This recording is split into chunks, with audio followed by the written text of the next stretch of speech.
جوخ کړی شوی دی په کافر باندې مؤصدة جوخ کړی شوی دی فی عمد ممدده پس باندې فی عمد ممدده او ګوره یا ساتئ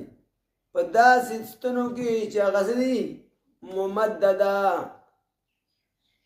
اوږد کړی شوي دي تندور کې ډېر ګرموالی هسې اور بل کا نو هغې کې سړی په منډه د منځ نه ټوپ کولی شي داسې اخوا خو تندور ته د لاس نه شي کولی عامه لمبه چې بلیږي هغې کې داسې لاس ورته نږدې کولی شي دننه نه داسې دغه کولی هم شي لیکن د تندور چاپېره نه یو شی بند وي نو هغه ډېر زیات ګرم وي نو الله وایي فی عمد ممدده پستونو اوږدو اوږدو کې هغه جوړ تیار کړی شوی دی او جوخ کړی شوی دی بل کړی شوی دی پستونو اوږدو اوږدو کې